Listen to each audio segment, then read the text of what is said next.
This is episode 441 of Wheel Bearings. I am Sam Abul-Samad from Telemetry. I am Nicole Wakeland from Top Speed and Test Miles. And I am Roberto Baldwin from SAE International. And Nicole, Yes. what you been driving? I had, getting text messages from 18 people at once. Everyone's asking me a question work-related. I'm like, it is podcast time. Dang it, everyone leave me alone. Wait. Good Lord. I had the Volvo XC40 B5 all-wheel drive, which we have...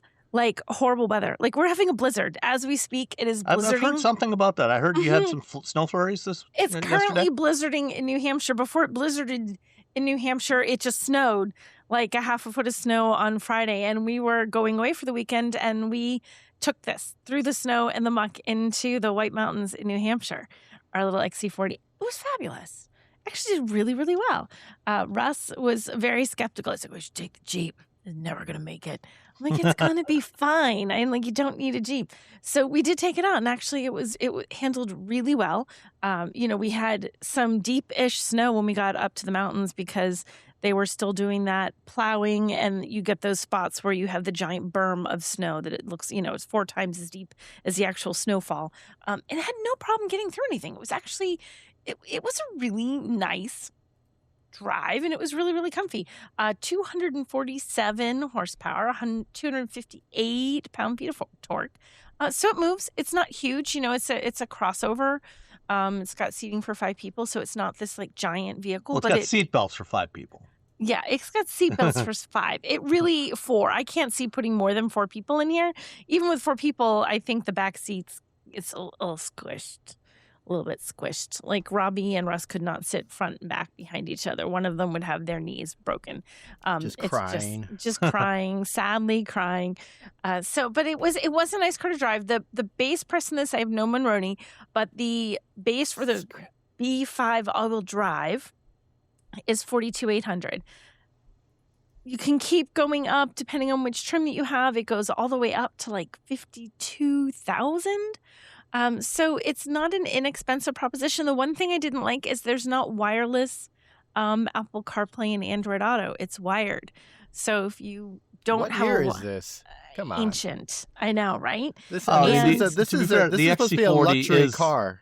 It is approaching the end of its life cycle for the current model. And it feels like it is because it doesn't have that, and it has that the screen that sort of, I don't like Portrait? it.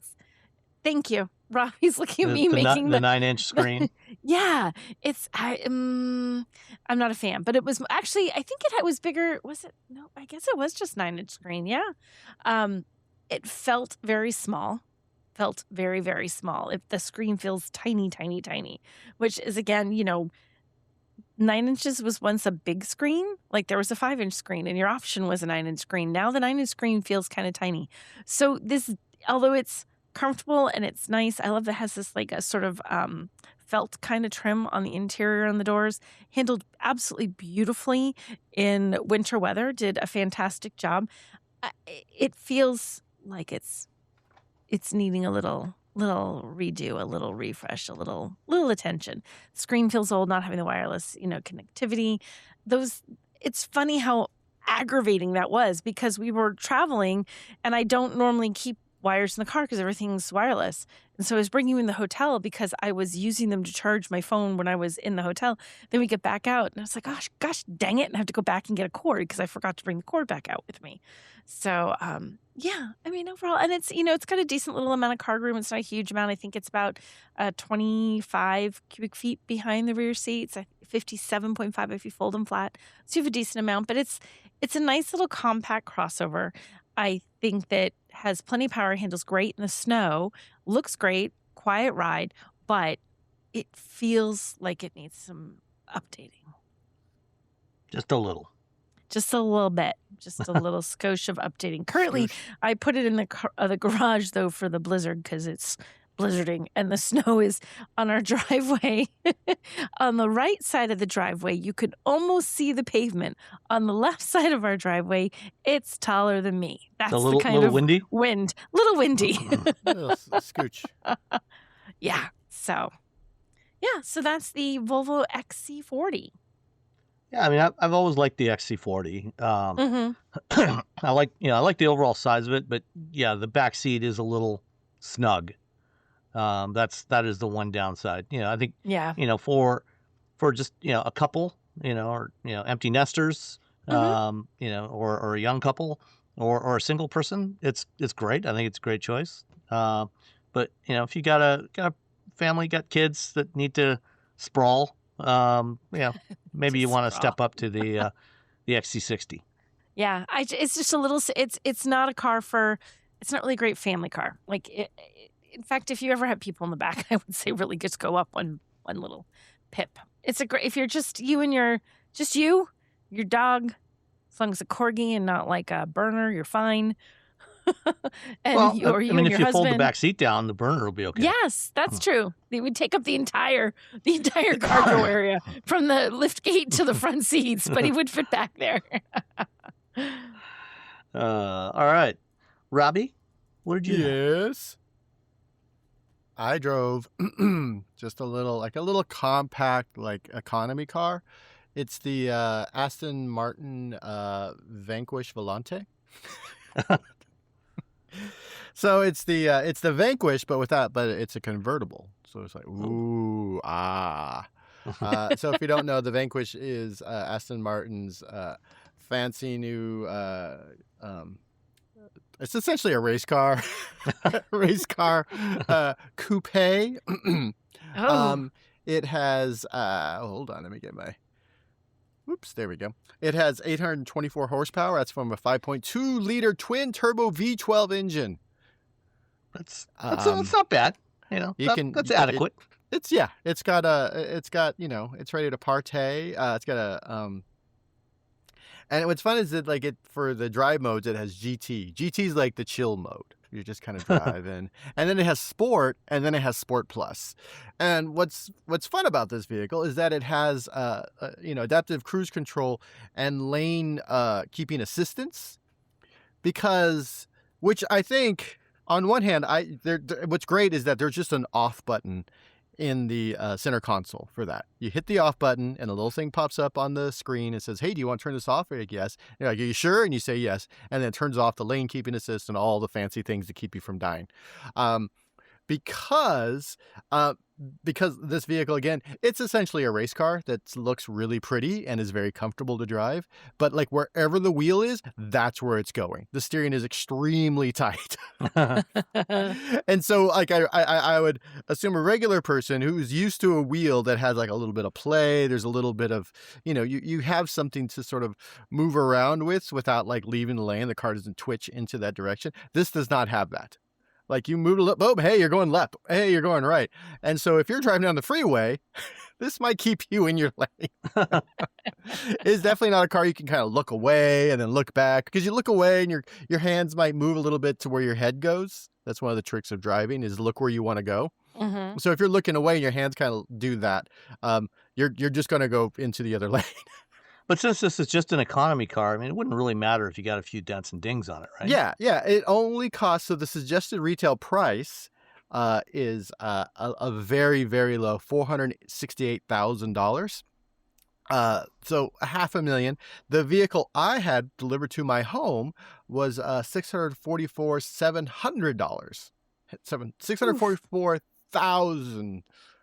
So $645,000.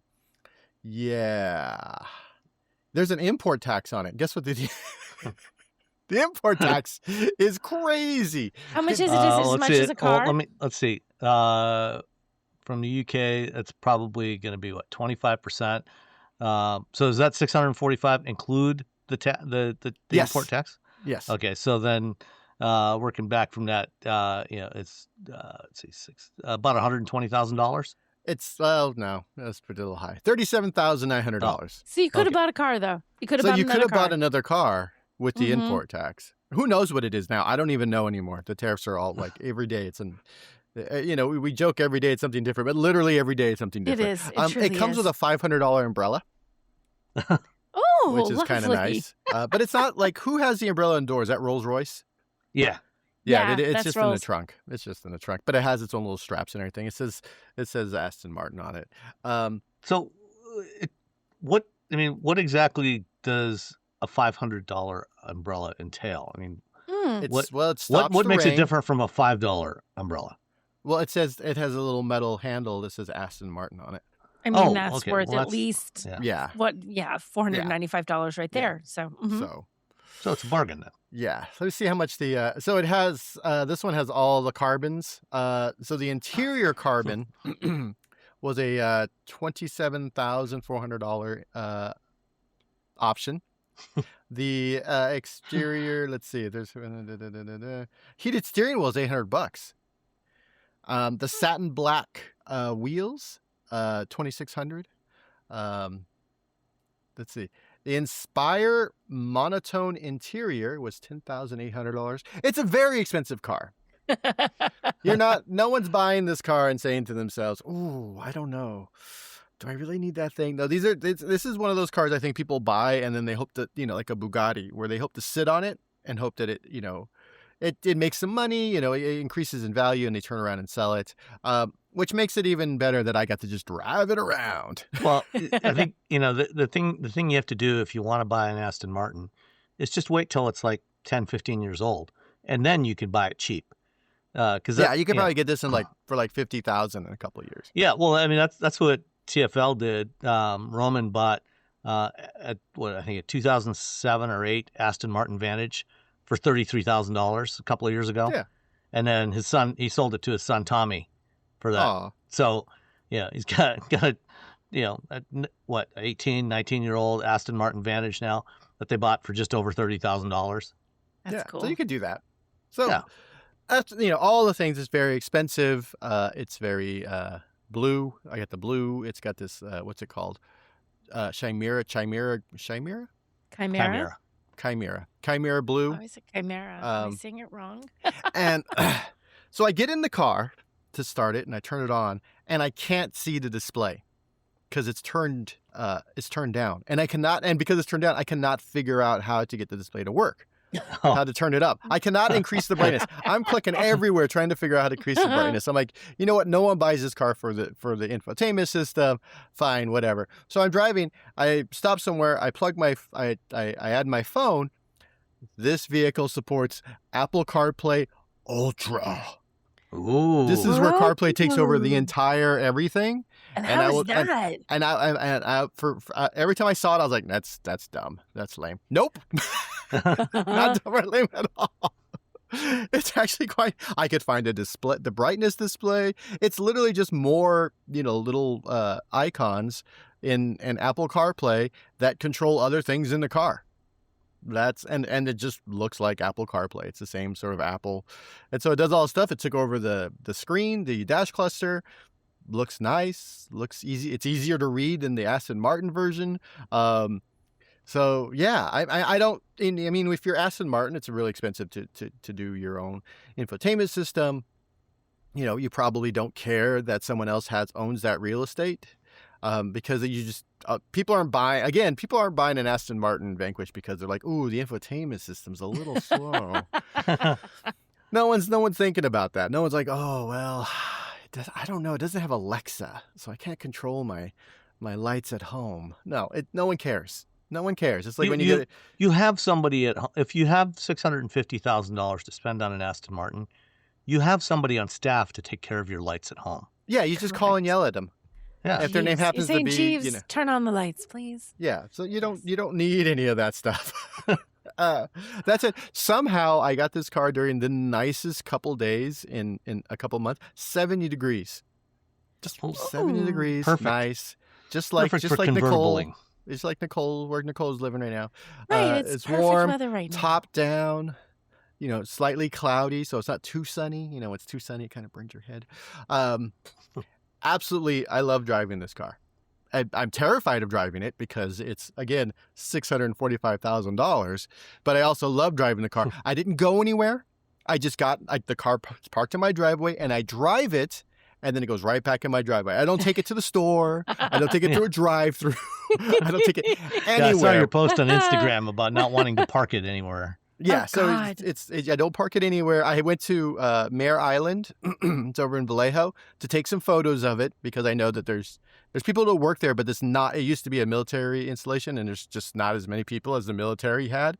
So there's always kind of open areas to park it and take photos. So I took it over there to take photos. It is really fun to drive. It is indeed like driving a GT is. I would say 90% of the time people are going to be driving this are going to be in GT, and they're going to be happy.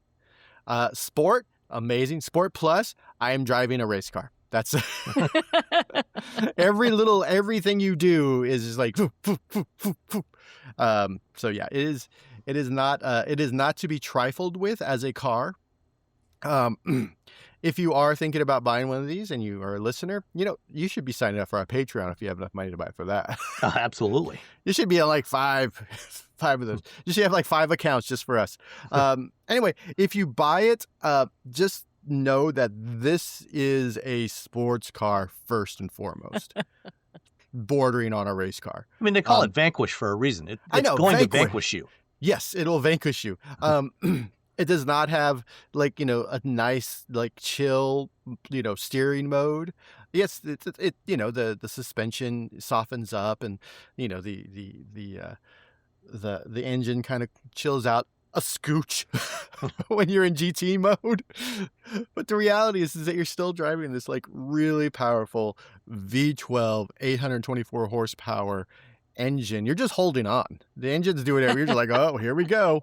It handles great. It handles it's everything it's supposed to be. There's nothing about this car that's just like, oh, they kind of phoned it in, or nope. Except for the stock infotainment. But yeah, who knows? I don't even know. I used it for a little bit and then I stopped. And again, I expected, I think I've talked about CarPlay Ultra. I was like, I don't think this. Why would you do this? Is too much. I'm fine. I like CarPlay, but this, nope, totally works. No problem. Easy peasy, lemon squeezy. The problem, there is one issue. If you use Google Maps, it doesn't show up in the center display in the dash cluster because it wants you to use Apple Maps. Oh no. It also didn't tell the default, the car's infotainment system, in the dash cluster, it'll tell you the temperature of the tires, and it doesn't tell you that in CarPlay Ultra. Okay. So. For someone who's about to go and do some crazy driving, you want to know the temperature of your tires. Yeah, you want to make sure that they're not too cold, they're not too hot, sliding. That's right. All over you want them perfect. Just like an F1 car. Just like an F1 car. They have sensors to measure the temperature of the tire tread. Mm-hmm. Yeah. Let's see. It's got dual zone climate control. All right, cool. Whatever. It has a lot of buttons. Volume. There's a volume, not a knob, but one of those rollers. The temperatures are rollers. You can turn on the auto for climate control, AC for climate control. All those are buttons. They're also in the infotainment system. But yeah, lots of buttons, which is really nice. It does have cruise control, adaptable cruise control. What is it? Adaptive cruise control. Yeah. It does have adaptive cruise control. I tried it out. It was fine. I finally turned everything back on the freeway to test it. It's not lane keep. It doesn't center you, but it's lane keep assist. So it's not going to it just knows when you're getting to the edges, like, hey, and it'll nudge you back into the center of the lane. So you got that going for you. If if you have this vehicle and it's a little much for you at the beginning, it might help. Again, I cannot stress enough that wherever you turn the wheel, that's where the car is going to go. It is, 8-speed automatic transmission, super fun to drive. It's the electronic limited slip differential, so it's fun around corners. It does not have you can't raise it. It doesn't have a button to raise it like the Lamborghinis have. Which is really helpful when you have that that splitter, or not the splitter, but the rear spoiler up front. So when I got it, they showed me, I'm like, well, here in the front, because you have to go around this car. It's a little, they're like, yeah, all those cars have it. And then there was a little bit. I was driving and there was a 2x4 in the road, which I didn't see. There was a car in front of me. And then all of a sudden there's a 2x4 and there's 2 cars and I'm like, oh no. And I went over, it was fine. So it's higher than a 2x4. It's barely. I love that you That have was- Evan. That would have given me a panic attack. I'd have been like, oh God, I was no, just like, no, I'm gonna die. I mean, a 2x4, I'm kind of surprised that it didn't damage one of the tires because it's probably like 3 or 4 millimeters of tire sidewall on that thing. Right? Yeah, there's no Oh. sidewall on the tires. It was right in the center of the road, so thank God. Yeah, 10.25 inch, touchscreen display. Again, who cares? To be honest, no one cares. You're buying this. You're not buying this car. You're like, oh, my touchscreen display. It works. I didn't. There's a little bit of a scooch of latency. Again, no one cares. You don't care if you're buying this car. You're buying this car because A, people in Chargers and Challengers will wave at you and honk at you and yell at you that they really like your car. There you go. People in Mercedes will follow you. It's very nice to have the top down. It does have like those little baffles that go behind you, but those you have to put in manually. They're in the trunk in a bag. Whatever. This is my hair from being in the wind all day. No one cares. I really, really like this vehicle. You know what it made me do? It made me miss my Del Sol. Oh, jeez. I'm all driving around like, oh, I miss my Del Sol. So I don't know if it's, I don't know if that's what Aston Martin was going for. But that's what they did. I'm sure that was totally top of mind as they were designing the Vanquish. The fact that it's you can get the regular somebody coupe drove a Del Sol 25 years ago. It's like, you know what? What would they want today? Where have they gone in their lives? Since the Del Sol was around, and build the perfect car for that. And there you have the Vanquish. The Vanquish. Not a lot of trunk space. Not a lot. Again, when you can afford $650,000 for a car, you have someone to just follow you, or you just ship it. Well, no, you buy what you need when you get there. Yeah, buy new stuff, then drop it off at the Goodwill on the way when you leave. Or just leave it in the hotel room for the staff. Yeah. There you go. Here's some stuff. What else? What can I tell you about this? Oh, someone in a Miata almost got in a head-on collision with me because they decided to go straight into the wrong lane around a blind corner. But the Vanquish's magic brakes stop that. So that's good. Yeah, the brakes are fantastic. I think are they out? You know what? I was gonna look this up. Are these ceramic brakes? Because they squeak, so I just assume. They probably are carbon ceramics.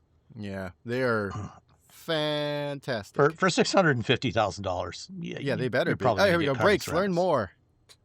Carbon ceramic brakes. Yes, they are. So they're carbon ceramic. So they do squeak. That's just the nature of the carbon ceramic brakes. But they also will stop you like there's no tomorrow. So if a person decides to come at you, you can stomp on the brakes and just come to immediate stop. What else can I say about this car?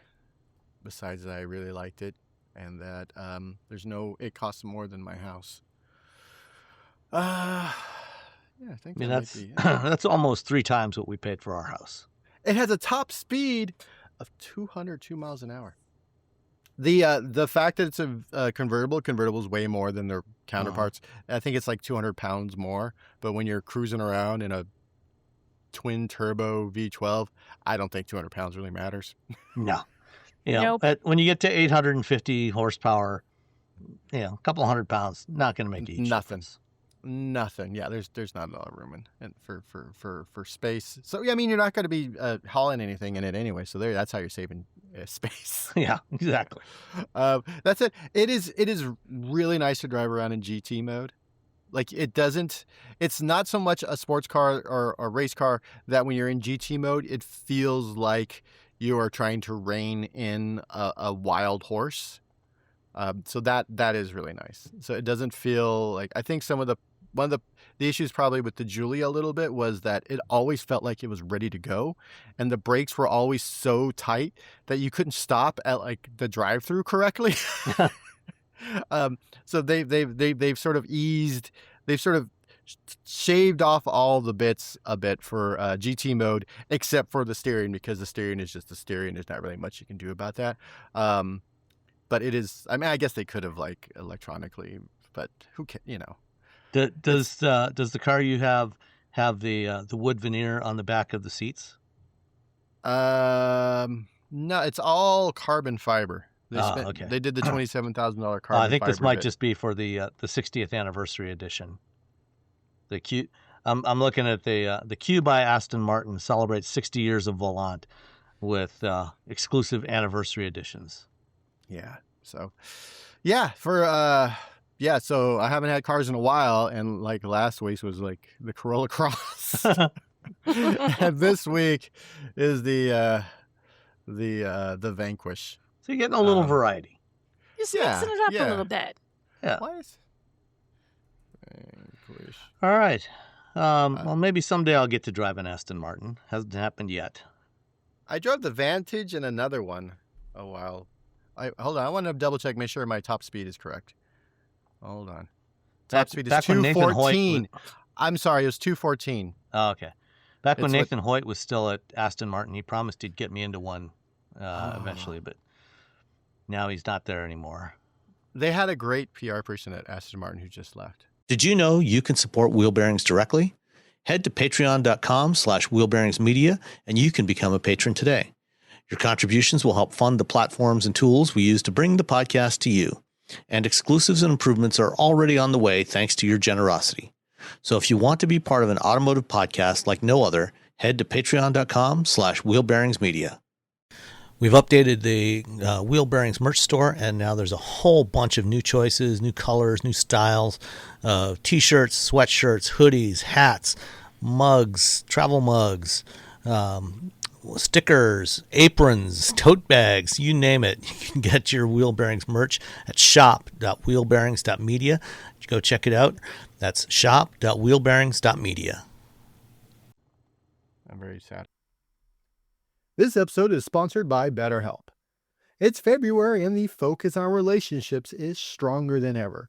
Regardless of what you've heard about Cupid, there's no such thing as a perfect relationship. Sure, it may look like other people have it figured out, but the reality is everyone and every relationship requires at least some work. Now, therapy can be that guidance. An imperfect life is the norm, but talking with someone as a couple or individually can help you reduce the stress and anxiety of trying to navigate the world of love on your own. So whether you're married in a long-term relationship, just started dating, or single, therapy can be support needed to move towards a better relationship or help you determine what you want in your next relationship. BetterHelp makes finding the right therapist easy by matching you with your therapy goals via a short questionnaire. And if the first therapist doesn't quite fit, BetterHelp has over 30,000 fully licensed therapists in the United States. So whether you're trying to strengthen your current bond or looking for ways to make your next relationship stronger from the start, BetterHelp can assist you. Sign up and get 10% off at BetterHelp.com. That's better, HELP.com. Hey, Sal. Hank, what's going on? We haven't worked a case in years. I just bought my car at Carvana, and it was so easy. Too easy. Think something's up? You tell me. They got thousands of options. Mm-hmm. Found a great car at a great price. Uh-huh. And it got delivered the next day. It sounds like Carvana just makes it easy to buy your car, Hank. Yeah, you're right. Case closed. Buy your car today on Carvana. Delivery fees may apply. About it. All right. Well, let's carry on. So I had the 2025 Mazda CX-5 Turbo Signature. Is that the whole name? Turbo Premium. Yeah, Turbo Premium. And the only thing that really matters is that it was painted Soul Crystal Red. Yeah, that's all. So that makes it essentially perfect. Because there's really nothing you can do to improve on a car. Even if it does have a little rotary controller for the infotainment system, as long as it's Soul Crystal Red on the outside, nothing else really matters. And Nicole will tell us also about driving a CX-5 in a few minutes. Yes. But it was different from the one that I drove. Correct. So, it's kind of funny that you have that one. The one I drove was the outgoing generation. And I was there at the LA Auto Show back in, I want to say it was like 2017 or 2018 when they introduced this generation. They had Mazda had an offsite event one evening at some studio in Hollywood, and I was there, and most of the evening I was standing next to Gene Jennings, and that was, even though the car was nice, just hanging around with Gene for a couple of hours, that kind of made the whole day. It was worth it. And Gene had a couple of drinks, and had lots of stories to share. She was always great to spend time with. But so this generation of CX-5 has been around for a while. This is the second generation, and the third generation is coming up shortly. This one has the 2.5 liter Skyactiv G engine. It's turbocharged, so it's 227 horsepower, 310 foot-pounds of torque. I've driven quite a few CX-5s over the years, including the short-lived diesel version, which was surprisingly good. But it did not sell very well. I think they sold fewer than 1,000 of those in total over a couple of years. That's not good. Then they discontinued it. But this is kind of the sweet spot, the 2.5 turbo, at least among this generation. 6-speed automatic transmission. And the CX-5 was kind of the first of the Mazdas to really upgrade the interior and really start to move Mazda in the direction of having a more premium feel, a more premium look and feel to it. When you sit inside this thing, it feels like a much more expensive vehicle than it is. And I remember back early on in the history of this show, before you two had even joined, when I drove a CX-5, and at the time, it was like $37,000, and I complained, because that was quite a bit more than most of the other crossovers in this segment. Cars like the RAV4 and the CR-V and the Escape, they were not that expensive, but this had such a much nicer interior. The materials, the colors, the fit and finish just felt so much more premium. But I just felt like at the time, 37 seemed like a lot. Now, 37, not so much. And in fact, the MSR, the base MSRP on this version, the premium trim, is in 2025 is only $38,000. Which is barely more than it was, 7-8 years ago. And all in with the options on this one, it came to a grand total of $41,520. You want to take guesses at the destination charge? Ooh, 11. $1,295. Nicole gets it. It was $1,420. So close. So, $41,000, still not cheap, but considering where this was a number of years ago, it hasn't really gotten that much more expensive. And the reality is, and if you listen to the interview from last week's show that I did with Tom Donnelly, I brought this up with him, that kind of the rest of the segment has caught up price-wise. So if you look at, the top sellers in the segment, they're all in the high 30s to $40,000 range now. But none of them today, even the brand new RAV4, feel and look as nice on the inside as the CX-5. And we'll hear your impressions of the new CX-5 in a couple of minutes. But this one had leather seats, 8-way power driver's seat, 6-way power passenger seat. It had all the driver assist features. It had adaptive cruise control, with stop and go, blind spot monitoring, lane keeping assist, all that stuff. It did still have the 10.25 inch center screen that is only touch when you're using Apple CarPlay or Android Auto. When you're using the stock Mazda infotainment, you have to use the rotary controller on the center console. And next to that rotary controller, there's a smaller rotary volume knob there, which I think that's in a good location. Makes it very easy to use without looking at it, you can just drop your hand down and give it a twist. The rest of this vehicle, compared to the current generation of its competitors, it's a little bit smaller than those. So the back seat is a little bit tighter than a CR-V or a RAV4, or a Tucson or a Sportage. But it's still very usable by a couple of adults. You probably don't want to take a long road trip with a couple of adults in the back seat, but certainly to go out to dinner or something like that, they'll have no problem at all. Wireless Android Auto and Apple CarPlay. There's a Qi wireless charging pad, all the usual stuff. It's rated at 24 miles per gallon combined, 22 city, 27 highway. I still, even now, at the end of its life cycle, I still really like this car. I like the way it looks. I really like the way it drives. It drives like what you expect of a Mazda, tight steering, some decent steering feedback, really good combination of driving dynamics with the ride quality and the handling. It's just really, really nice to drive.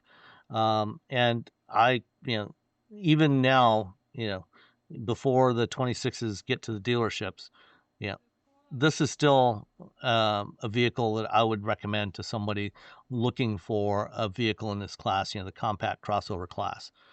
So I think it's still a great option.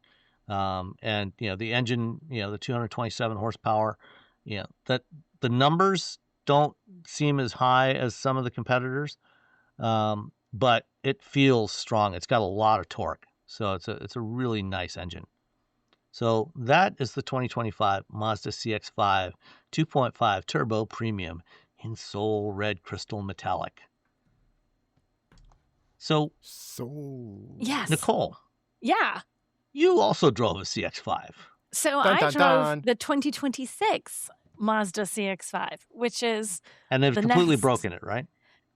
They made it so much better. You know why? You know why? You know why? I'm so excited they got rid of the stupid knob. I've never been so excited in my life to see them change something. The commander knob, they called it.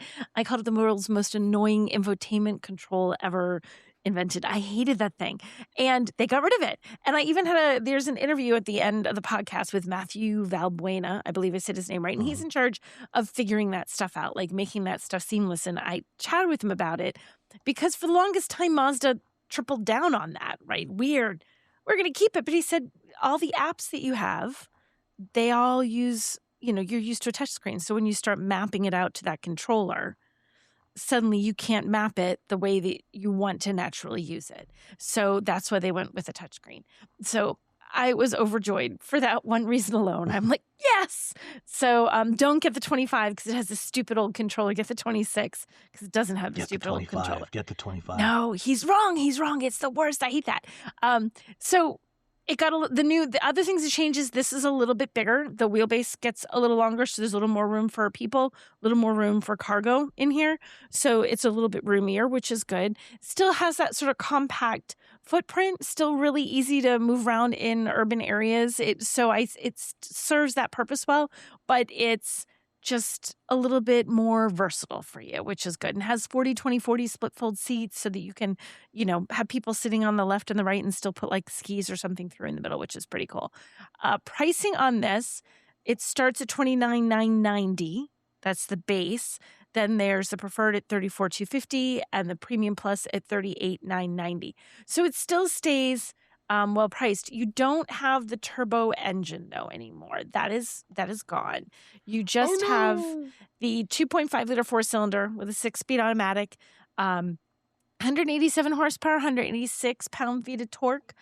It actually is really responsive. This isn't, despite getting a little bit bigger, it's not a huge car. It's relatively compact. So it's still, it gets out of its own way. I enjoy driving it. It still handles like a Mazda. Like Mazda should have that nice little handling, should have that little bit of fun. And I enjoyed how this handled. They worked to make this isn't an all new. This is like refreshed, I would say. I don't know. It's definitely I think it's much better than the old one. I think they did, I guess this is technically the third generation, so I guess it is all new. Yeah. But yeah, Three's the magic number. Although it doesn't, when you look at it, it doesn't look that much different on the outside. no, they can. It still looks very similar. Like I if you suddenly go had to that brain Mazda's cramp. site, you can see the 2025 and the 2026. You can just keep going back and forth with all new in model year 2025. And if someone didn't tell you that there was a Yeah. 2026, you were like, oh. So it's changed enough. They dropped the turbo engine. They changed the infotainment significantly. They made it longer. There's changes, but it doesn't. It still feels very much like the car it was before in the best ways. Like it truly was an evolution of this. It wasn't like they took everything they have from the old CX-5 and chucked it out the window and then introduced a new one. This is really just an evolution of it, and I think they improved it in numerous little ways to make it a better vehicle. So I thoroughly enjoyed my time driving this. I thought it was fabulous. So, I was earlier today, I was watching Tommy Micah's review Mhm. of this. And one thing that he brought up was just the size of the screen. It's a Mhm. 15.6-inch center infotainment screen, which he thought was maybe a little too big. What did you think of that? I thought the screen was fine. I didn't think. See, I like a larger screen, so for me, I thought it worked well. Before the screens they had were a little bit in Mazdas. Because they weren't full touch. At one point they were really far back on the dash. Then they were a little bit closer. So I feel like they've made this bigger and positioned it so it's in the right spot for you to be able to use, and it's the right size. I thought it was good. Okay. Yeah, That's I like larger screens because I also feel like they're easier to deal with when you're in areas where the navigation is really complex. You're in a city or something. It's easier to follow than trying to follow something small. It's just because you can keep track. It doesn't look like you've driven over your own route 8 times. And yeah, so I prefer the larger screens. Yeah, I mean, one of the things that Tom Donnelly mentioned when I talked to him, was the hybrid system that's coming for next year. Mm-hmm. That that's going to replace the turbo. That system is really designed to be to provide more performance as well as better fuel efficiency. And so that's why they're not doing the turbo now, because they're going to get even more performance with the hybrid version next year. Right. So it'll be interesting to see how that does. That they've done that sort of staggered thing. You get one engine now, you'll get the next engine later, and you'll like it. So we'll have to wait if you want that extra performance. I'd imagine that it's going to be, when they get rid of a turbo and everybody cries because the turbo is gone. This is still a pleasant car to drive. It's not like you're crying big crocodile tears because there's no turbo, but I'm excited for them to do the hybrid and see how that comes out and see if that really does give you that little extra oomph. Yeah. Well, and the CX-5 is not a sports car anyway. No. So while the turbo was nice, it definitely was not necessary. The Skyactiv G engine is still a really wonderful engine. It's a good little engine, and it's like you said, this isn't a sports car. This isn't a Miata. This isn't something supposed to be super high performance, and that's not why you're buying this. And what I like about Mazdas in general is they do still, even when it's an affordable crossover like this, it still looks beautiful. It still has a nice, comfortable, quiet interior, and it still has really good handling. So you don't feel like you've sacrificed a lot. You might not have the power of a more expensive vehicle with a bigger engine and blah, blah, blah, but you still have great handling. It's a really well done package.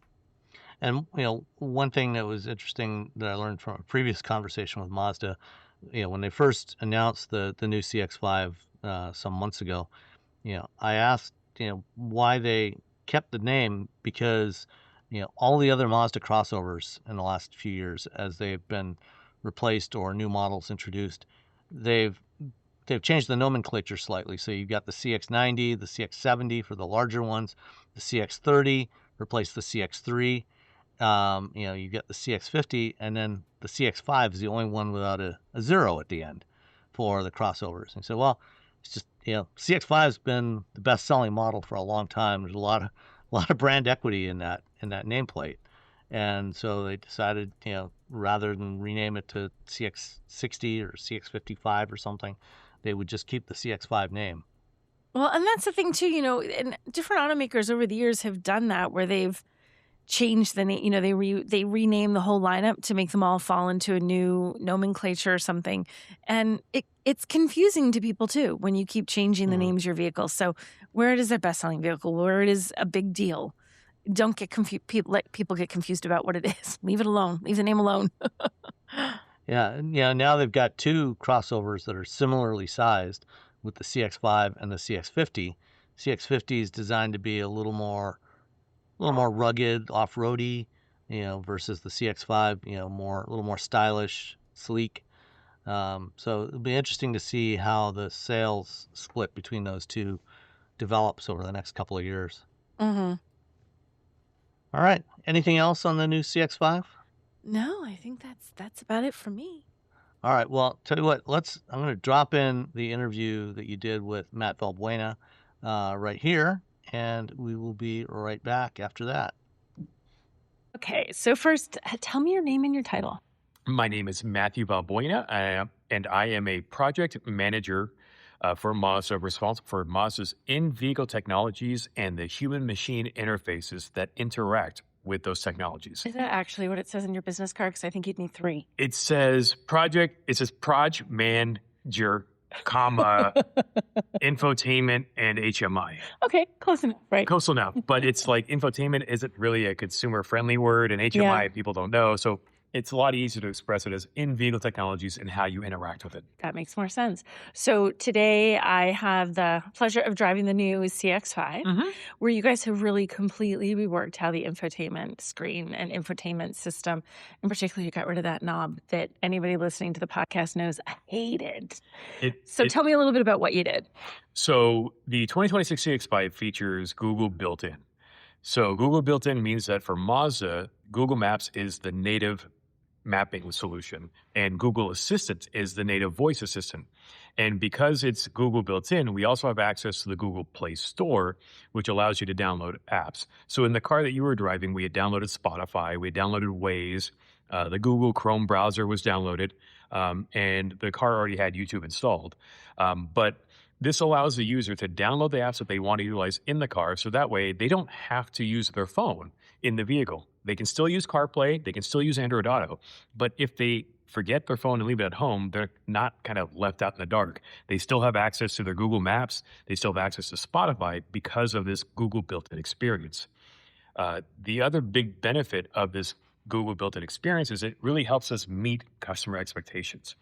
As I kind of mentioned before your drive, that a lot of customer expectations of what they can do in the vehicle is based on what they can do outside of the vehicle.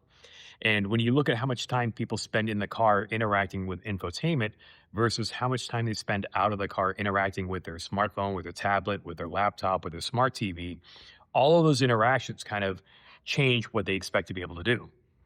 So with Google built-in, we are bringing familiar apps and familiar interfaces.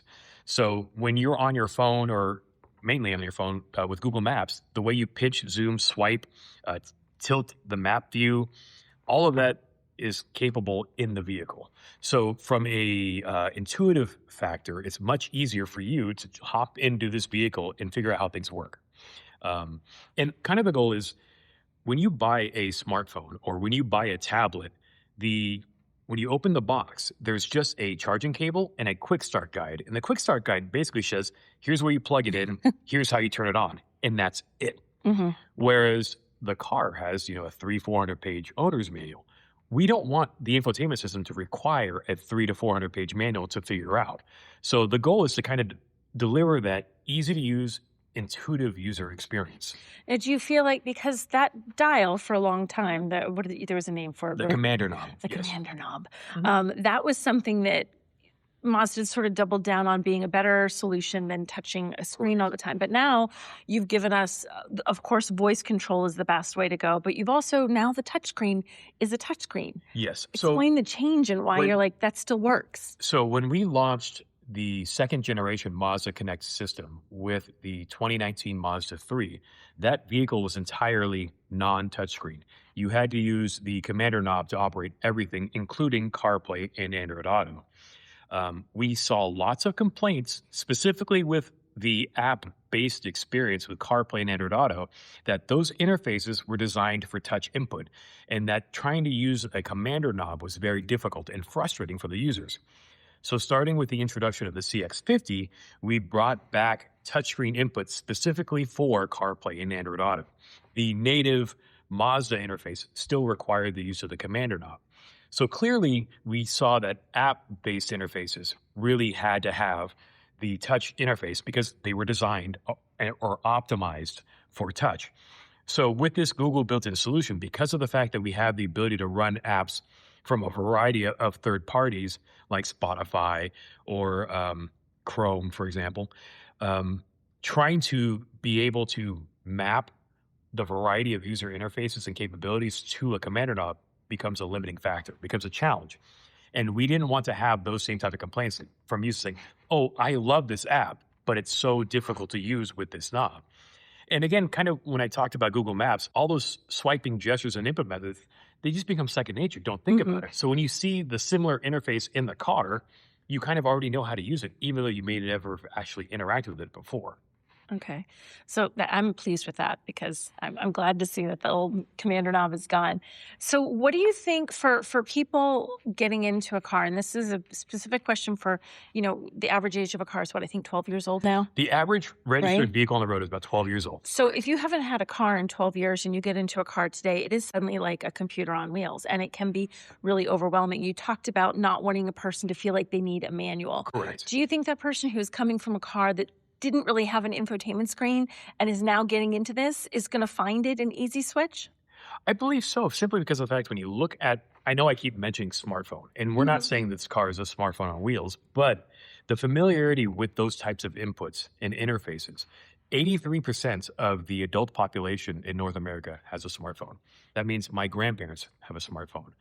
My nieces and nephews have a smartphone. So this wide age range means that everybody has this kind of basic understanding of how to navigate through, swipe, and kind of move. Maybe they don't know all of the advanced multi-touch capabilities or things like that, but they don't need to in order to interact with the system. If they can swipe, if they can tap, they understand the interface. And when you look at you were talking about people, who have a car that's 12 years old. That is definitely a learning curve. But in my personal case, my son is now 15 and a half. So he's getting his license in a couple of months. So for him, he's Gen Alpha, I think Alpha. That seems right. I think we'll that's go what with it that. So he grew up around technology, and he had a tablet when he was younger, and we would play games on it and stuff like that. And the first time he sat down in front of a desktop computer, he thought it was a touchscreen. He went out and swiped and tried to touch it, and it wasn't. And so I think the expectation there is, even in his classroom, his school has Chromebooks. Every single one of those Chromebooks is a touchscreen. Right. So it's just now becoming to a point where it's so ubiquitous that the learning curve has really kind of been diminished compared to trying to teach something in a new operating way. Okay, you have to use this joystick or these buttons to do something. And they're like, why can't I just reach out and touch it? So the other benefit, again, with this system is the fact that it's flexible. So we talked about the average vehicle on the road being 12 years old, the registration, 12 years. The average consumer keeps their smartphone for 33 months. In that 33-month span, they see 2 to 3 major OS updates. So if they had their car for 12 years, in that same time period, they would have had 4 or more smartphones, and they would have seen at least 12 OS updates. Yeah. With this Google built-in system, we are able to offer over-the-air updates and keep the system fresh with major OS updates, as well as incremental feature additions or bug fixes or revamp the UI. But the idea is to keep the user experience fresh, just like it does on your phone. Every year, you get a new look and feel. We want to be able to offer that same type of continuous improvement with the in-vehicle experience. So, and that's important because you do get into a car even that's just a couple years old, and you can already see how some of the things on that interface are starting. It's not that you're like, this is not new. This hasn't been done in a couple of years. Well, especially like when you look at like the app situation, like, you have these apps that kind of pop up out of nowhere and all of a sudden become this home run thing. And with the ability to run these apps natively, if it's available in the Google Play Store, you can add it to your cars. You can have the latest content, the latest app, functionality. And the vehicle does support video and gaming. So while the car is stopped, you can utilize full screen video viewing. So YouTube, Amazon Prime Video, HBO, any of the streaming services that are available, you can utilize that in the vehicle if you choose. So it's great for, in my wife's case, school pickup. Mm-hmm. You know, when you're sitting in line, you're just kind of waiting on your kid to get out of the car.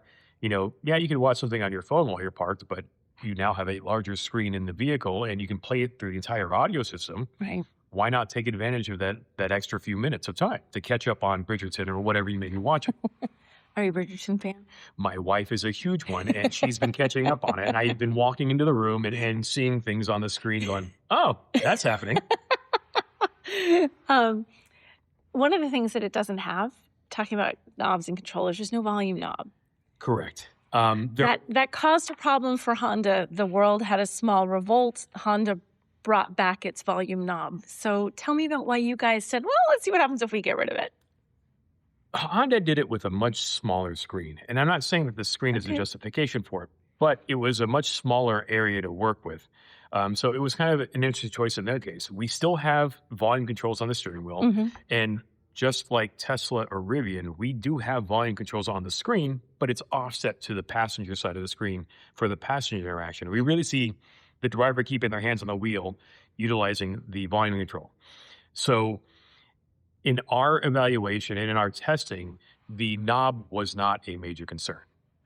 It was commented on, but once they actually got to use the system and interact with it, it didn't become the hot spot that some people thought it might be. So it's kind of like we're all scarred for life from Honda doing that, and we need to give other things a little bit of a chance to see how they work in other setups, other applications? Possibly. I think a little bit it comes down to the total experience, right? So maybe in Honda's case, that could have been the straw that broke the camel's back, you know, but I don't see users complaining about that in other vehicles that are similar. So again, I bring up Tesla and I bring up Rivian. Obviously, we're not an EV company, but when you look at those vehicles and you look at customer satisfaction, you look at online comments and forum posts, and even automotive reviewers, you don't see a lot of animosity for them not having a volume knob.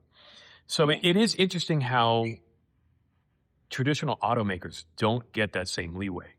And I don't know if it's because expectation, well, you had a knob before, you should always have a knob, whereas these guys started off with the clean slate approach, and for some reason, it wasn't expected of them. I had really thought of it, but you're right. It's the guys who've never had one. It's like, oh, that's okay, but you've had one. It's like, wait, you remove my volume knob. And so I totally get it. I understand it, and what I would say is try it. Don't let the lack of something be a deterrent. Try it out, experience, take it for a test drive, play with it at the dealership. But you spent time with it. Yeah. Did you have a... I actually, to your point, I didn't miss it being there. Like I have that when you first sit down in the car and you don't know where anything is because it's new. And you're looking for the lay of the land. You're looking for the lay. Once I did, it's like, nope, it's right here. So it really, and you can tell Google turn up the volume a little bit. And so you don't even have to reach for buttons. Correct. So if you had to pick out one thing that was sort of your favorite element of the new tech inside of this, what would you say, this is cool, this is my favorite thing? I think for me, it's a slight surprise and delight. But when you are on the home screen, there is a vehicle graphic that is shown. You can swipe the vehicle to rotate it around. But if you turn the headlights on, the hazards, the brake lights, open the door, all of those are reflected in the vehicle graphic. It's just kind of fun. It adds some whimsy to it. But it's also just kind of cool to show. You can rotate it. So I think that is kind of fun. From a functional standpoint, I would say Google Maps. Google Maps. You know, it's such a ubiquitous navigation solution. There are more than 2 billion monthly active Google Maps users worldwide. Wow. And because of that, all of that rich POI data and all of that functionality is built in. So for me, I oftentimes kind of get hungry around 10:30, 11 o'clock. And so I'll just kind of see what's new, what's in the area, and look up some spots to see how far it is away from the office. And I'll start the route and be like, okay, it's 12 minutes with traffic, cancel the route on my phone. Now I can go out to the car and it'll be my recent destination. So I just click on that taco spot and I'm there. So the flexibility and kind of the way when you're in the Google ecosystem, how easy it is to utilize. my wife and I like to take road trips, and a lot of times we'll share a map on Google Maps and we just add a bunch of pins. Well, those pins, those favorite, those want to see or want to visit places, are accessible in the car as well. So if you are on a road trip, you don't have to worry about typing in every navigation destination in the car. You can do everything on your PC, everything on your computer, but it's still accessible from the car. Excellent. Thank you very much. I appreciate your time. This is great. And I'm very happy with the changes. No more little funky dial. Thank you so much, Nicole. Okay, and we are back. And while you were driving the CX-5 in where was it? Encinitas, I think. Yes, around Encinitas. I was just a little bit north of there, spending a few days with Toyota to see the new Highlander that we talked about last week, and to drive their two newest EVs in the lineup, which are basically an extension of the BZ family. So, last year they relaunched the BZ. They dropped the 4X from the name. They substantially upgraded it, fixed all the things that we hated about the first iteration of the BZ4X, and now they're expanding that family. So we've got the BZ Woodland, and the C-HR name is back after a brief hiatus of a couple of years. So get to drive both of those. The BZ Woodland is basically, it is arguably, what the new Subaru Outback should have been. And, this is a vehicle co-developed with Subaru. Subaru is calling their version the Trail Seeker. And they launched that, and they launched it last year at the New York Auto Show. They also unveiled an all-new Outback, which went way off in kind of a different direction. And, arguably what they're calling the Trail Seeker is what, is the true successor to the Outback. And the BZ Woodland is, the Toyota badged version of that car. And I really like it. It's basically the BZ as a wagon. It's really good. All the improvements they did to the regular BZ are here. But the roof line is a little bit longer. Overall length of the car is about 6 extra inches. So you got a whole bunch more cargo space in the back. It's only being offered with all-wheel drive. So it's got the same motors front and rear. So the regular BZ is available with front-wheel drive or all-wheel drive, with a 221 horsepower motor on the front, and 160-ish horsepower motor on the rear axle. For the Woodland, they're using the same 220 horsepower motor front and rear, but the overall, even though that adds up to 442 horsepower, they're only giving you 375 horsepower in total at a time. Because what they're doing is and in the interview I did last week with the chief engineer, talked about this. They're adjusting the front to rear torque balance based on the conditions, so you can get up to 70% to either axle and 30% to the other axle. So you can get full power on one axle and then less, about half power on the other axle, and it works really well. The default is kind of biased towards rear torque, and surprisingly, it makes this thing drive really, really nicely on the curving roads we drove it on around Ojai, California. Even, they have two different trim levels. So they're, and I can't even remember what they're called now. But the two trim, the two trim levels, and there's two tire options. Both of them are the same size tire. They're on an 18-inch wheel, but you can get it with regular all-season tires or all-terrain tires. And with the all-terrains, because they have more rolling resistance, you get a little bit less range. So it's rated at 260 miles of range with the all-terrain tires, 281, with the all-season tires. And then, it's not, this is not a hardcore off-roader, but it is surprisingly capable off-road. It's got Subaru's X Mode software in there, so it does the front to rear torque balancing and side to side traction control with the brakes. When we drove it, the night that we arrived in Ojai, the first thing, so there were several waves. I was on the last wave, and we arrived in time to see the unveiling of the Highlander. And then after dinner, it started pouring rain, and it was just a downpour for several hours. But then when we, the next morning, the sun was shining, but the place that they had set up for the off-road course was just way too muddy. They went up there into the mountains, into the ranch that used to belong to Paul Walker, who was in the early Fast and Furious movies. And they got a Tacoma Trail Hunter stuck in the mud up there. Oh, so they decided, geez. we're not going to take the BZ Woodland up there today. But they did let us, the next day we went up with the Woodland, but we didn't get to go all the way to the top of the mountain. So we didn't get to do some of the stuff like the moguls that people on the earlier waves did. But I saw some of the videos that they did. And, we did a similar type of course last summer with the Subaru Solterra, which is essentially the same vehicle, but, without the wagon back on the body.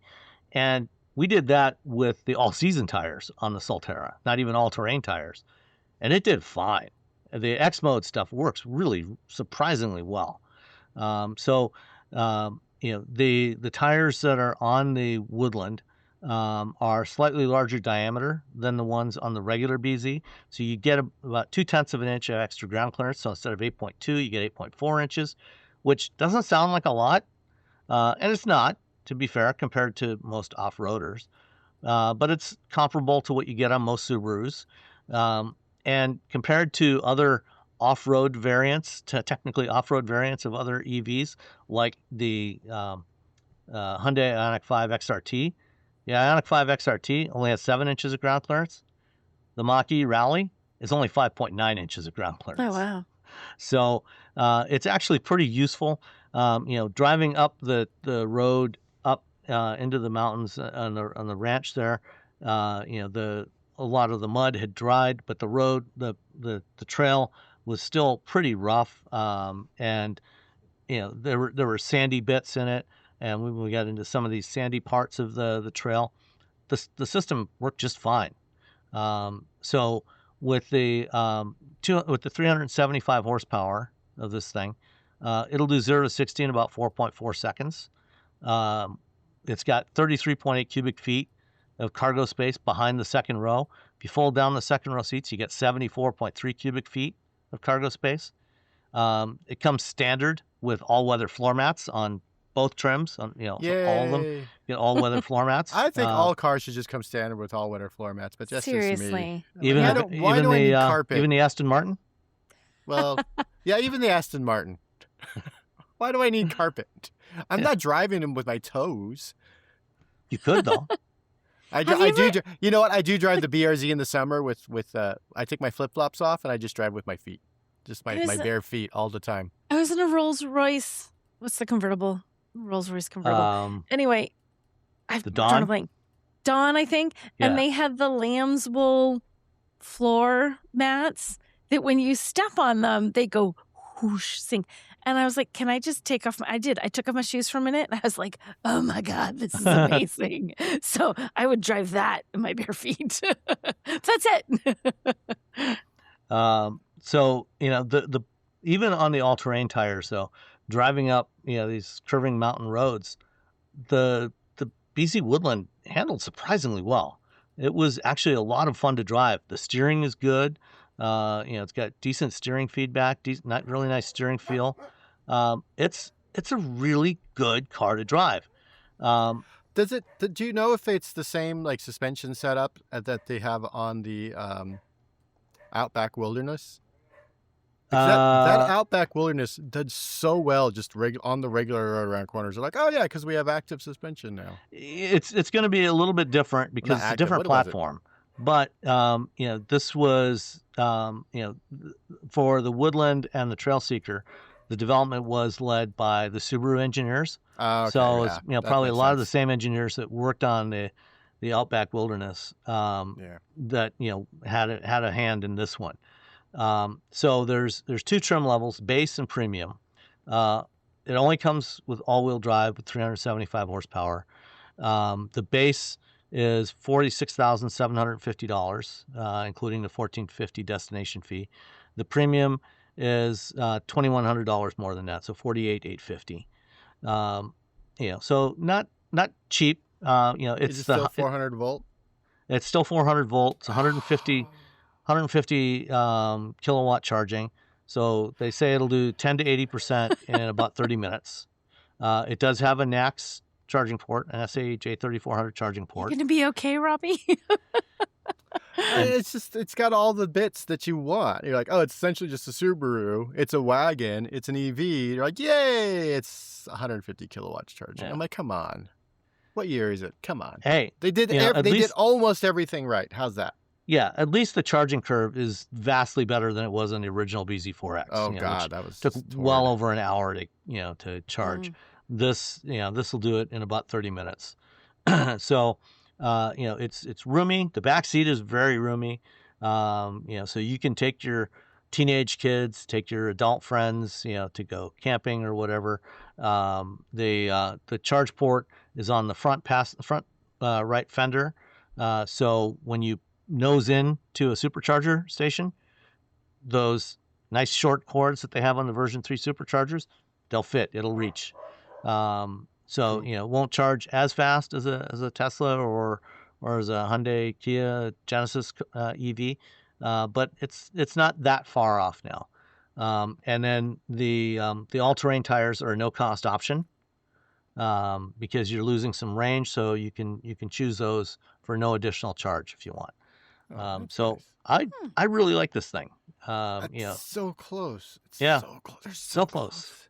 So close. I had to charge because we took the BRZ and the Ioniq 5 out of the driveway to park the Aston Martin.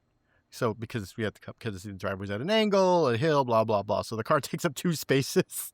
Oh geez. So we couldn't charge the Ioniq 5, we don't charge it every day. There's no point. You don't need to charge it every day. But it was like around 40%. And then I did I went and visited family and I was coming back as a 20%. I charged it at the EA station down the street. And it's really nice when you just plug it in, it charges at 235. So you're just like, all right, I'm going to be here for a little bit and then I'll be on my way. Yeah. We don't charge that car very often only when we're on road trips. Other than that, yeah, I mean, my even wife, though it's free, we're just my wife only plugs in the EV6, once at most twice a week. Yeah, you're just like, oh, well, here you go.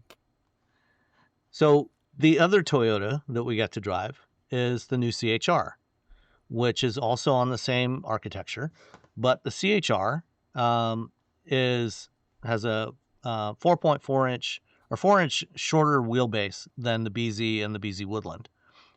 It's actually 4.4 inches longer than the old C-HR. So did you guys drive the old C-HR? I don't even remember. It must not have been exciting. There I think was I not. did. It certainly wasn't exciting from a performance standpoint. It was not great. No, it had like 140 horsepower 4-cylinder engine awful. with a CVT. I went back to look up acceleration numbers for the old C-HR when I was writing this review. Oh, geez. Most of the 0 to 60 times recorded for the old C-HR between about 10 and 11 seconds. That sounds about right. Where are you going, really? Nowhere. Nowhere's where you're going, Robbie. Nowhere fast, that's for sure. Nowhere at all. You know what? I'll get there eventually. Yeah. It's quicker than walking. If you're a little bit. Have you tried walking to the next town? It takes a while. So the new C-HR is 6.7 inches longer than the old C-HR. It's a bigger vehicle. The back seat is definitely tighter than the BZ and the Woodland, but it's still usable by adults. Whereas the old one, again, if you ever sat in the back seat of the old C-HR, not only was the back seat tight, but the way the belt line swept up at the back there, the rear windows were very small. It was very claustrophobic feeling in there. It was not pleasant. No. This one is much better, better in every way. So it's also all-wheel drive only, the dual motor all-wheel drive, but it's got the regular BZ's all-wheel drive setup. So it's front biased, 338 horsepower, which again is plenty for this thing. That's more than enough. You need. Yeah, does 0 to 60 in about 4.9 seconds. So quicker than the other one. Oh yeah, Yeah. a little, just a skosh. Yep. It's Thank God. it's available in two trims, SE and XSE. The SE is on 18-inch wheels. That's the one you should buy. 287 miles of range. 20s on the XSE, 273 miles of range. Basically, most of what I said about the BZ Woodland and what I've previously said about the 2026 BZ applies here. Same much improved interior. You don't have that little instrument cluster display down at the end of this kind of tunnel on the top of the dash and mounted too low so that the steering wheel cuts off the half the screen. It's the same display, but it's mounted up higher, closer to the base of the windshield. It's much more usable now. The whole interior is better. You got dual wireless charging pads, 14-inch touchscreen. It does not have the new infotainment system that's on the new RAV4. It's still the previous generation, which is fine. My only complaint with the previous gen infotainment system is it does take a while to boot up. I was reminded of this when I was driving the Corolla Cross a couple of weeks ago, and driving these two. It takes a good 30 seconds before the system is completely fired up and running. Which if you need navigation for where you're going, which when we're doing these drives, we typically do, that you got to sit there and wait for it to finish powering up and getting everything on the screen. You got to start the car and then put your seatbelt on real slow, then adjust your mirrors and adjust your seat. Every time you get in the car. You really got to take your time. That's where that 6 seconds or that 10 seconds would have helped. But driving this thing up into the mountains, it was a lot of fun to drive. It's not rear bias torque like the Woodland, but it was still a lot of fun to drive this thing. It handles really nicely. I like this car a lot. And I'm not actually sure which one I would buy if I was going to buy one of these. I like the station wagon layout of the Woodland, but I also like the slightly smaller footprint of the CHR. It looks a little like the Crown. Yeah, You're torn. You don't know what you get, huh? Yeah, you get a station wagon. Come on, Sam. Yeah, it would probably be the wagon. I'm even wearing my station wagon shirt today. Yeah. So yeah, it probably would be the station wagon. Although the CHR is more affordable. They are pretty pricey for 400-volt vehicles, but they're also Toyota, so people are going to buy them anyway. Yeah. The CHR, the SE starts at $38,450 with including the destination charge, and the XSE is $2,000 more for $40,450. Again, take the SE. The main thing that you're going to lose is the 20-inch wheels and the puddle lights and the mirrors. Who cares? The cloth seats in the SE are really nice. Rather than the synthetic suede and leather seats that are on the XSE. So I would probably just go with the SE. Save the $2,000 and have some sidewall so that when you hit potholes, you're not going to destroy your wheels all the time. So that is the 2026 CHR. Both of these, the BZ Woodland and the CHR, will be in Toyota dealers starting on the West Coast in the next few weeks. Starting in early March and gradually making their way across the country. So Toyota, for a company that has been as ambivalent about electric vehicles as Toyota has been over the last several years, they've suddenly going to have a whole bunch of EVs in their lineup. They got the BZ Woodland, the CHR, the Highlander at the end of the year, and then several Lexus EVs as well.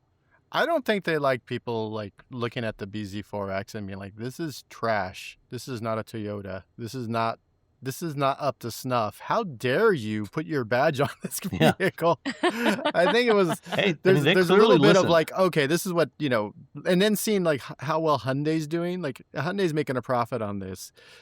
We can't let that happen. Come on.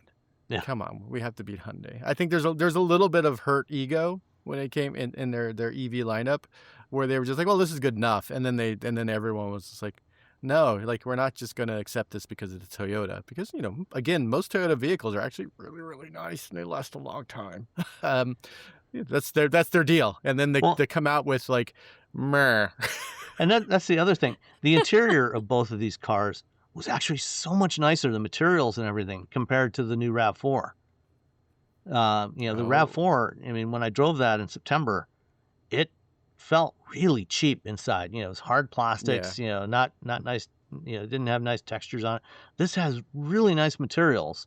It feels, I wouldn't call it premium, but it feels way better than a RAV4. It's not quite at the level of a Mazda, but it's getting close to that. And, it's really nice to drive. And, it was the C-HR, for example, we drove it up into the mountains. And, by the time, drove it up and then drove it back down again, I was driving at a fairly brisk pace. It averaged 3.7 miles per kilowatt hour. See, that's the thing with that's great. Mm-hmm. And then the Highlander was like 3.1 to 3.7 with the two different battery size or the two different vehicles or trim levels. Yeah, like they're really a good, they're essentially they're trying. If these were 500 volt vehicles, they would be hitting 4. Yeah, I'm sorry, 800 volt vehicles. Did I say 500? Yeah, I mean that's really the only thing left that they really need to address is they would get that they would voltage. get that really nice efficiency boost once they go to 800. So they're doing the work. Yeah, and for that we applaud them. Absolutely. I salute you, Toyota, for making the EVs we always knew you could make. We always knew you could do it. We knew you could do it. We believed in you. Now give us a Tacoma. So there was also a drive program in California last week for the new Jeep Cherokee. Unfortunately, fortunately, I couldn't go because I was in Mexico to spend some vacation time with my lovely wife. That's right. You did have a little vacation. Party. Yeah, had ate lots of good food, got some sun, went swimming in the Caribbean. It was great. No complaints. The first reviews, the first drive reviews of the Cherokee came out today, and so I put a link in the show notes to the TFL review. It's a video review. Case went and drove it, and this. The way the vehicle is being launched right now is not the reincarnation of the old XJ Cherokee. Yeah, it's not. This is not an off-roader yet. Jeep has said there will be a Trailhawk version of it coming, but that's not here yet. The version they're launching right now is hybrid only. Did you guys have a chance to watch this review or read any of the other reviews that are out there? I did not. I was driving a convertible around the middle of nowhere. Oh, well, okay. That has to take priority. I didn't see that specific review, but I did have some people speak to me about what it was like. What did did TFL's review say? It said it's mostly really nice. It's roomier than the old one. Looks better. Drives pretty well. The ride and handling's good. Wasn't crazy about some of the controls inside. Like they have similar type of touch control panel below the infotainment screen that they have on the Swagoneer and the Charger, where the whole panel kind of moves when you press on any of the buttons. Mm-hmm. But overall, thought it was pretty good. The new hybrid powertrain felt really nice. we'll see how it does in terms of real world fuel economy. But I think this is just the beginning for the new Cherokee. And the last one, there was a lot of people that didn't like it. I think from a design perspective, I think people are probably gonna like this one a lot better. But we'll hopefully get a chance to drive one of these ourselves pretty soon. Yes. And then Scout has reportedly delayed. Well, there were some stories that came out on Thursday, Friday, that Scout delayed the launch of their new truck and SUV from 2027 to 2028. But then Scout's denying it. There were other stories that came out today that said, no, we're still on target for 2027. We'll see. We'll There's see. there's now an increasing amount of skepticism as to whether they will ever even launch the fully battery electric version or just go with the e-Rev. And that's actually one of the reasons given for a potential delay is challenges with developing the e-Rev version of this thing, which is what they're going to launch with. What do you think? Do you think they'll ever launch the BEV version of this? I mean, I'm a little skeptical at this point, but if you're Volkswagen and you're just trying to do something, that's the problem with Volkswagen. Is that I feel like this if Scout were its own company, if it was divorced from Volkswagen, I would be like, yeah, sure, yeah, 2026 production with 2027 deliveries, but they're not divorced from Volkswagen. And Volkswagen is still trying to figure out what it's doing in the United States. And I could see them saying, well, a lot of people wanted this one, so why even bother making the other one? Why even bother making the BEV? And when you don't have a lot, when you're in some financial difficulties like Volkswagen is, then yeah. And of course, they might, they're probably a little gun shy, based on, the nostalgia market after the ID Buzz, which people were like gaga for, and then it came to market, and then people were like, but that's really so all. But to be honest, that was all Volkswagen's fault. They took, it's 7 years. Come on. This should have been at the longest 5 years, and they should have had an entry-level version that people could pick up for $55,000. Instead, they're like, hey, you got to pay or $50,000. Instead, you got a minimum of 60 if you're lucky. Now you can see them discounted though. There's a bunch of them they're discounted out there. So yeah, I think they're as a company, not Scout, but as Volkswagen as a company, they're sort of tiptoeing and trying to figure out the best way to bring this vehicle to market. Unfortunately, I think that tiptoeing is a lot of lack of focus and leadership, to be honest. You really need someone to just say, we're going to do the e-Revs first. We're going to see how those sell. We're going to look at our reservations for the BEVs. And if it's above this amount of reservations, we're going to make the BEVs because we said we'd make them. The end. Instead, it feels like, well, I don't know, maybe, a lot of people want the e-Rev, so maybe we should just do that. But what about everyone who already got, I don't know, that's a whole other, car we have to develop. And, but don't you have a platform? Well, our platform, we got 17 platforms right now. So yeah, it's sort of. Well, the thing is, it's the same platform as the e-Rev. Or, the BEV and the e-Rev are the same platform. The only difference, and you're gonna have the same motors, the same power electronics. The only difference is the e-Rev is probably going to have a little bit smaller battery, a gas tank, and a range extender engine. But I think one of those three things, that's a lot for Volkswagen. Well, it is. And I think one of the challenges is, they are evidently planning to put the engine, instead of putting it where, under the hood in the front, where Ram is doing with their e-Rev system. They're apparently going to be mounting the engine in the back under the bed behind the rear axle. And that might be part of the problem that might lead to a delay. That's actually a lot more complicated to do than the way that that Ram is doing it. Yeah, I don't understand. Are they really that concerned about people saying the frunk isn't that big?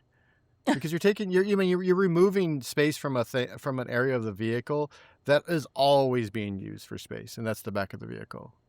A big frunk is great, but mostly people are using the cargo area in the back, the trunk. They're Well, using the trunk. but it's underneath. It's behind the rear axle, underneath the bed is what we've been hearing. It just seems like why? So it's not actually going to take away from the normal bed volume. But it's just. I'm just curious why they're putting it back there outside of. I have no idea. Outside if they want a big It's front. a mystery. There's going to be an event at Scouts Tech Center here in Novi next week that I'm going to, and Scott Keogh is going to be there doing a fireside chat. So maybe we'll get a chance to ask the Scout folks. It's like, what are you thinking here? What's going on with this? Why are you doing it that way? What are we doing? I don't. Yeah. I kind of wish Scout was its own thing. I mean, if you're a Volkswagen dealer and you ask Volkswagen, they will tell you, oh, it is their own thing. They are a separate company. It's not part of Volkswagen. Yeah, that's because they're planning to sell direct to consumers. Direct. Yeah, I know, but still, it's we all know the truth. We all know the truth. I mean, I think it's. I mean, as an E-Rev, I think it makes sense. I think for some people, it makes sense as an EV. I think it's a cool. I mean, I like the Scouts. The designs are awesome. Mm-hmm. I'm very excited about this vehicle. I think like the Rivians. They're essentially Rivian's the Patagonia of EVs. It's the Patagonia jacket. That's what this is. You're going up against Rivian with hopefully more money behind you. But yeah. Of course, Rivian's got a lot of Volkswagen money behind it now. Maybe that's why they're like, oh Maybe no, that's the Rivian took all of our money. Oh no. Although Scout is going to be using Rivian's electrical architecture and everything on their oh, that's good. So at least trucks, they got something. so, That'll be good. and their software platform. So we'll I see have how a that question. works out. Yeah. Well, I think it works well, on the Rivian, except for the fact that they don't believe in buttons, which is ridiculous, and door handles. So Scott has door handles. Look at that. You look at it, and those. lots of buttons and switches. You could grab it and open it like a proper car. Bring back door handles, people. All right. Couple more things.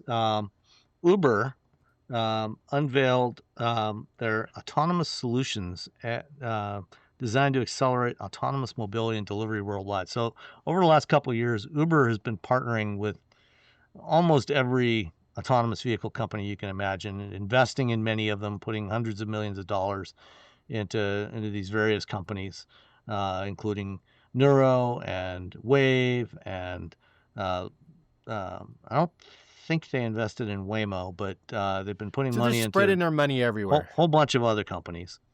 And they've also been partnering with these companies to deploy their robotaxis and trucks and everything on the Uber network. And so today, Uber announced this autonomous solutions suite, which is basically a bunch of things to make it easier for AV companies and the fleet owners that are going to run these vehicles in the future to bring their robotaxis to the Uber platform in whatever city they're going to operate in. So right now, Uber is running some Waymo robotaxis in Austin and Atlanta. They're running AV Ride vehicle robotaxis in Dallas. They're running a bunch of others in various other cities. They have partnerships with WeRide, a Chinese company in the Middle East. And so what they've done is they're putting in place all the tools necessary to support these vehicles, to provide remote assistance to the vehicles, mapping services, training data that the companies can use for developing their systems, regulatory support, to work with regulators to get approvals to run these vehicles, fleet financing, and this is all based on a lot of it is, excuse me, based on the experience that Uber's already been gaining over the last 15 years running ride-hailing services. They're taking that and applying it to robotaxis on the operational side, because that's, the thing with robotaxis and other automated vehicles is there's developing the actual technology, and then there's actually putting it to work. And that's a whole other problem, and very expensive, because you got to set up depots and charging networks. And so Uber's investing $100 million in charging infrastructure for robotaxis, because these are all electric vehicles. They're providing financing to fleets that are going to buy these robotaxis from companies like Motional and May Mobility and various others, and then provide the they've got they already know have the experience in terms of where you can do pickups and drop-offs for ride hailing, especially at places like airports and other stadiums and things like that, where it can be really complicated to do that kind of stuff. They already know all that stuff, so they can provide all that information to the companies bringing their robo-taxis to their platform. And of course all the dispatch and everything else. So it's pretty interesting what they're doing. They're even providing an insurance program for these vehicles. I mean, that's pretty cool. They're drawing on a lot of knowledge they have with people that they've done stuff with, and I don't know. I think the robotaxi thing is kind of cool. I'm excited to see somebody pull it off. I'm curious how they're working with cities, because I used to cover Uber back in the day, and I was in there interviewing, I don't know, someone important in Uber. It doesn't really matter. They're probably not there anymore. And I asked, I'm like, so do you work with the city? Like, oh, yeah, we work with every city. And then I kept I'm like, well, how do you work with the city? They're like, well, we work with the city. So I just kept giving them examples of how they could be working with the city, and they just kept no. The way they work with the city is that they do something, the city gets mad, yells at them, and they're like, oh, okay, we'll fix it. That's how they were working with the city. So I would like to I would hope that their work that this is not I think that has changed under Dara Khosrowshahi, the current CEO. I hope so. I do know that, and also these charging stations with these EVs with the these robo-taxis, don't put them next to a house or an apartment building where cars are just going beep, beep, beep every 15 minutes. Yeah. You have a lot of money. Waymo learned that lesson in Santa Monica. Yeah. Don't do that. That's not. Yeah. So, so Uber wants to be the operator of robo-taxis. They gave up on trying to develop their own. They just want to be the platform that runs them and provides all the back-end services for these things to work. We'll see. I mean, this is all, but this also says, tells Waymo and all these other companies like, oh, we'll take care of the back end. So we're going to own the data, which a lot of these companies aren't going to be super stoked about. So we'll see how it works. I mean, Uber was, they were going to have their own self-driving cars, and that didn't happen. They were going to have flying, they were going to have air taxis. That didn't happen. So Uber has a history of like, we're going to do this big thing. And then like they hire a bunch of people, 2 or 3 years later, they kill it because someone else is already doing it, or it's not ready yet, et cetera. Yep. Yeah. So. And it is an investor brief. So, again, anytime you do anything with investors and you say autonomous, your stock price goes up. Just ask Rivian. Yeah, true. All right. And then, as I mentioned, I was in Mexico last week on vacation. And one of the things I kept an eye on, when we were outside of the resort, was looking at all the different cars that are available down there. There's a lot of stuff that is on the road in Mexico that you can't get here in the U.S. Like Peugeots, for example, and Seats and Cupras, and a whole bunch of different Chinese brands. It turned out the second night or the first couple of nights we were there was the end of Carnival, and so there was right outside the resort. This is the big local Carnival parade in Playa del Carmen. And after dinner one night, my wife and I walked out there to watch the end of it and saw a bunch of BYDs. Lots of, quite a few BYD Sharks, both in the parade, but also in the subsequent days just driving around. Saw some BYD Seagulls, which they call the Dolphin Mini, in Mexico.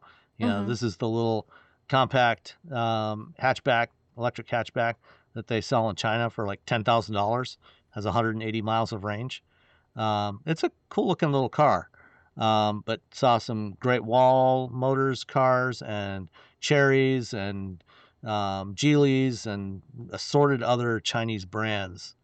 And also saw, some cars from brands we get, that models that we don't get here, like the Kia K3, which is the replacement for the old Rio.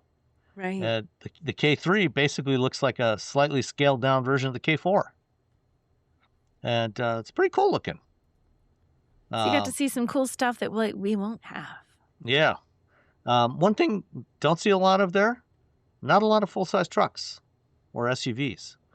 Most of the, see a bunch of Suburbans that are being used as airport shuttle vehicles, for the resorts to get people back and forth between Cancun Airport and Playa del Carmen and some of the other resorts. But not many regular people driving full-size SUVs, and only saw a handful of full-size pickups like F-150s, Rams, and Silverados. Oh, it's funny. The Silverado in Mexico is called the Cheyenne. Oh, is it really? Yeah. One of the coolest things I saw though was the Volkswagen Robust, or probably pronounced Robust. Robust. What is that? Do you remember the old Rabbit pickup truck from the 1980s? Oh yeah, there's a couple of them around my neighborhood. It's a golf pickup truck. That's rad. So it's a 2-door pickup truck. The front half is basically like a Mark 7 or I think a Mark 7 Golf, and then got a pickup bed on the back. And then one day we went to visit some friends, have lunch with them, and getting back to the hotel, we called an Uber and got to ride in a Dodge Attitude. What's a Dodge Attitude? Well, I'll tell you this, it doesn't actually have much attitude. The Attitude is now in its 4th generation. It's a subcompact sedan.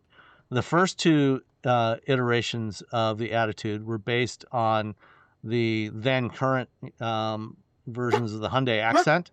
So they were rebadged Hyundai Accents. Mm-hmm. The one that we rode in was a 3rd generation Attitude, which is basically a Dodge badged version of the Mitsubishi Mirage 4-door sedan. Wow.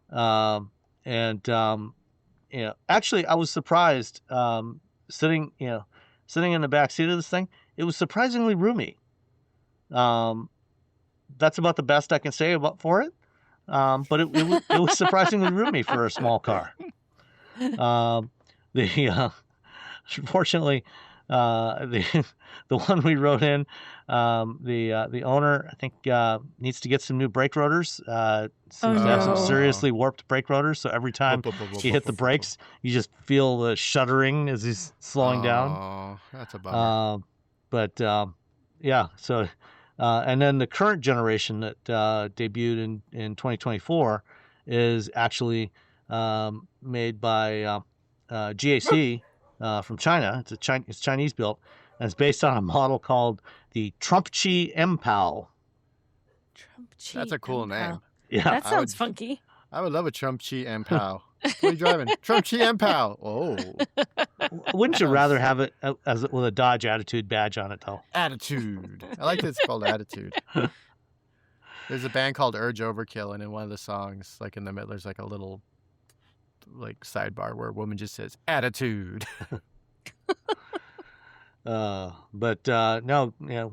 it was interesting to see the variety of different cars, mostly small, like compact to at most mid-size models. A lot of Toyota Hiluxes. I only saw 1 or 2 Tacomas, but lots of Hiluxes, and some of the Nissan, not the Frontier, but the global compact truck that they sell, which I think it's called Navara. So that was kind of interesting. All right, we got a couple of listener questions. Both of them interestingly related to EREVs. So Ken wrote in, say, I love the idea of 100% electric driving experience, instant torque, no gear shifts, and smooth power. I own an Ioniq 5 for local driving, but I still have charging anxiety for long-distance trips or towing for our second car. I'm specifically looking for more options in the e-Rev category. Vehicles like the old BMW i3 Rex or the upcoming Ram 1500 Ramcharger. Actually, it's called the Ram Rev now, where the gas engine acts only as a generator and has no mechanical connection to the wheels. And then we also had another one. So it's questions for a show. Aside from the Ramcharger and the new Scout Harvester models, who else is actually bringing this tech to North America in 2026 and beyond? Is there a technical or regulatory reason why more manufacturers aren't choosing this series hybrid setup over traditional parallel hybrid plug-in hybrids like the Jeep 4xe or RAV4 Prime? There's Stellantis is also launching an e-Rev version of the Wagoneer this year, so you can have a full-size 3-row SUV. And Ford recently announced, when they announced they were canceling the F-150 Lightning, they're bringing a second-generation Lightning in a couple of years that will be an e-Rev. So there's that option as well. I think there's more coming that they just haven't been. Hyundai has previously said they're going to bring e-Revs to North America, and I expect we will see others coming in the next 5 years as well. It's newish. Yeah. I mean, not for BMW, but it's new. Yeah. It's it's new, so it's kind of hard. So everyone wants I don't think anyone wants to be first, like really first. I mean, you know who built the first e-Rev? Fisker. The Fisker Karma. Oh yeah, the Karma. Oh right. The Karma. The Karma. So and those are still being built. They're still being built. It's the but Karma if you're Rivera an now. automaker and you're like, well, this is the best one. That's not a lot of sales. So I think a lot of people. I remember when everyone was like, "Oh my God, PHEVs are the future. Everyone's going to be buying PHEVs," and then you actually looked at the data, and BEVs outsell PHEVs like 10-1 or something ridiculous. Like everyone was like, "Oh, PHEVs are," and it did help that the 4xe was a good car until you couldn't charge it anymore. Yeah. In theory, it was a good car. That, Nicole. Yeah. Are you guys able to park the Wrangler in the garage yet? We can now. Yay! It's officially cleared. It can be plugged in and it can be parked inside of a structure without worries about it catching fire. So good days. Good days. Fantastic. So yeah, I Yes. think we might see some more e-Revs. I think some folks they're going to say e-Rev and they don't have to do anything. Yeah. Everyone just wants to see who has the first one that comes out and how well it sells.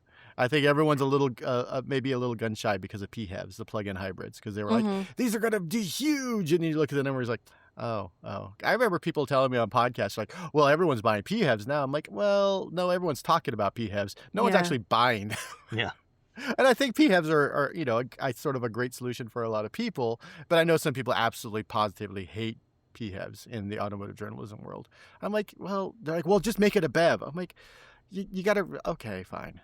And it's for me, it's, I live in California. I can't swing a bat without hitting a charging station. So I'm just like, well, whatever, it's fine. I drive my Ioniq 5 all the way to LA. No big deal. I've done it dozens, 10 times? Well, maybe dozens. I don't know. I've driven to Southern California a bunch in the Ioniq 5. So now I'm bumping up against our allotted mileage for our lease. That's how much of it. So I think the first company comes out, everyone's going to be watching. And then once it comes out, and if it does really well, then you'll see a lot of e-Revs suddenly appear 2 years later. Yeah. And, like the second half of this year will be interesting to watch when the Wagoneer and the Ram e-Revs launch. Those will be the first two kind of really more mainstream e-Revs to hit the U.S. market.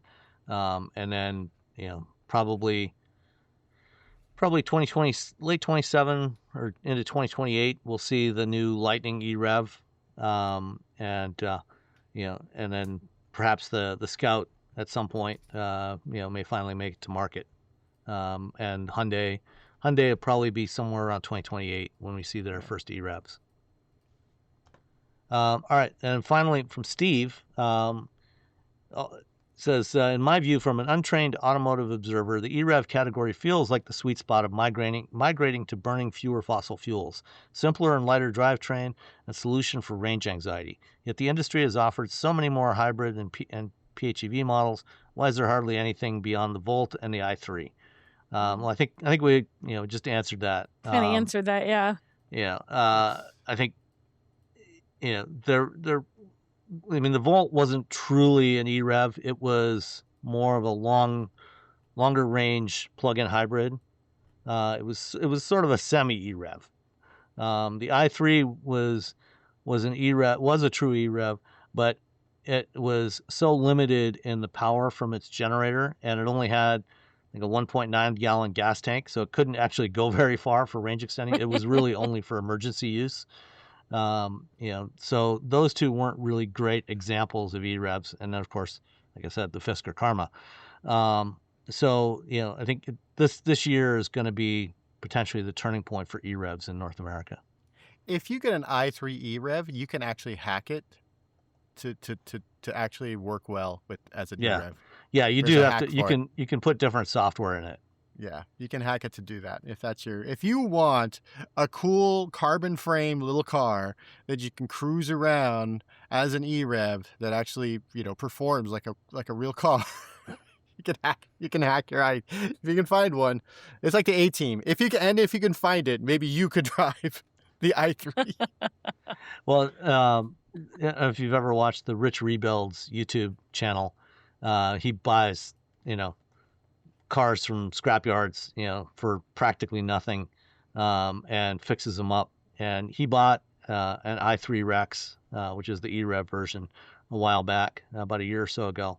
And he got it up and running again. It had a bunch of faults, and the range extender wouldn't run, and it was, nothing was working properly. He got it up and running again, and then added a 5-gallon auxiliary gas tank to it, so it could actually go several hundred miles.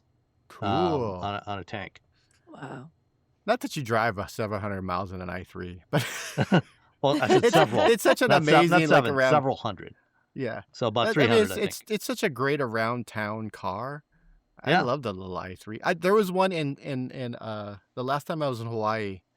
Were we on Kauai? Yes, we were in Kauai, and there was a guy with an i3, and he had the surfboard sticking out the top and he had his dog in it, and I just saw him everywhere. Everywhere we went, there was this guy in i3, and I was like, there's only one road in Kauai, by the way, so you don't have a choice. You do kind of see everyone. One road that basically goes around the island from one end of the Nepali coast to the other. Yeah, it does like 3/4 of the island, and the other part you got to take a boat or a plane or whatever.